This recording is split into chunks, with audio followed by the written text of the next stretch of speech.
नमस्कार दोस्तों, आपके साथ हूँ रहमान सैफ़ी और आज पहुँचा हूँ किशनपाल टांक और अब्दुल करीम टांक साहब के पास।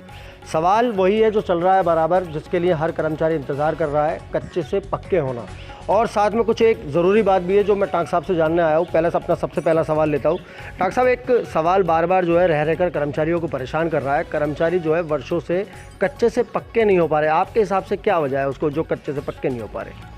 बहुत अच्छा सवाल पूछा है सैफी साहब आपने, और मैं आपके चैनल के माध्यम से बताना चाहता हूं कि 97, 98, 99 के कुछ बैच बच रहे हैं, बाकी परमानेंट हो चुके हैं।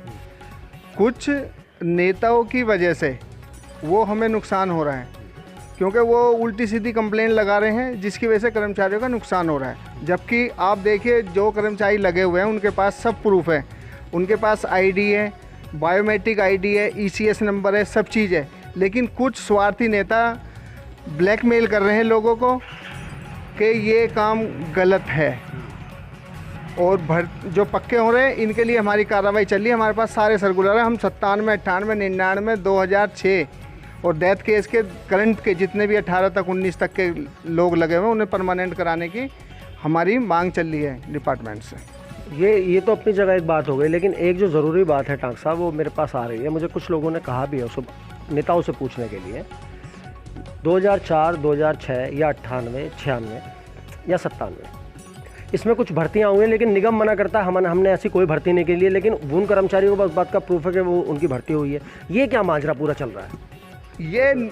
ये निगम को सब पता है। निगम पैसे दे रहा है, उन्हें तनख्वाह दे रहा है, बायोमेट्रिक आईडी दे रहा है, बैंक में अकाउंट में पैसे दे रहा है। ये निगम हमें पागल बना रहा है। ये सिर्फ पॉलिटिकल मैटर है। दो पार्टियों के झगड़े में हमारा कर्मचारी पिस रहा है और बुरी तरह पिस रहा है। कुछ हमारे नेता भी हैं जो इनको बहका रहे हैं, कर्मचारियों को भी और नेताओं के अधिकारियों को भी। और आज भी हमारे कर्मचारी पक्के होने से जो रह गए हैं वो हमारी आपस की फूट है। हम जब धरना देते हैं तो हमारे ऊपर कोर्ट का आदेश आ जाता है। किसी के भी कोर्ट ने कहा है हमें खुद कि आप धरना प्रदर्शन करिए, लेकिन कानून के दायरे में। हम उसके लिए करेंगे, हम कोर्ट को अवगत कराएंगे कि भाई हमारे जो कर्मचारी है इतनी सन के रह गए हैं। और डेथ केस के 2006 की हमारी फाइल चल रही है कि तीसरे महीने 2006 तक के सारे परमानेंट हो जाए। जैसे आपने वो धरने वाली बात कही, मेरे कुछ कमेंट मेरे पास इस तरह के भी आए हुए हैं कि कर्मचारी कहते हैं कि भाई नेता धरना करते हैं और पैसे लेके जो उड़ जाते हैं। वो आखिर ऐसा क्यों, उनके कर्मचारियों के दिमाग में ऐसा क्यों आता है?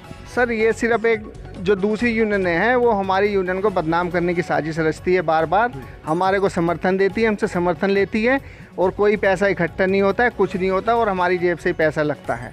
हम अपने जितने धरने प्रदर्शन होते हैं हम कोई किसी से कोई रुपया नहीं लेते हैं, हमें और परेशान करते हैं। अगर आपने अपनी यूनियन की बात की है, जैसे आपका जीता हुआ संगठन है एमसीडी स्वच्छता कर्मचारी यूनियन, देखा जा रहा है कि पिछले कार्यकाल बहुत एक लंबा तवील अरसा बीत चुका है यूनियन को जीते हुए, लेकिन कर्मचारियों को अभी तक कोई संतुष्टि वाला जवाब आपकी यूनियन की तरफ से हमने नहीं देखा। कर्मचारी इस बात को बार बार कहते हैं कि हमें ऐसी कोई संतुष्टि नहीं है यूनियन की तरफ से। ये हमारे ऊपर जो फाइनेंस की दिक्कत डालते हैं कि भाई फाइनेंस की दिक्कत है निगम को, इस दिल्ली को, जब ये एक हो जाएगी हम उसमें पक्का कर देंगे। लेकिन ऐसा कुछ नहीं है। आम आदमी पार्टी और जो सत्ता में पार्टी है निगम में, उस पार्टी की आपस की लड़ाई है। सिर्फ ये उसकी लड़ाई लड़ रहे हैं और कुछ नहीं है। हमारा नुकसान कर्मचारियों का बहुत ज़्यादा हो रहा है इन दो पार्टियों की वजह से। तो कहीं ना कहीं राजनीतिक यहाँ पर मोड़ देखा जा रहा है कर्मचारियों का काम ना होने पर। तो इस बात पर दोबारा चर्चा हम आगे अन्य जितने भी लोग हमारे पास हमें मिलेंगे, जितने भी नेताओं के पास जा सकेंगे, उन सबसे इन सवालों पर बात करेंगे और बहुत ही जल्दी आपको आश्वासित करने वाला जवाब आप तक पहुँचाएंगे। दोस्तों, अगले मुद्दे के साथ इसी बात को आगे बढ़ाते हुए दोबारा मुलाकात होगी। जय हिंद, जय भारत, जय संविधान।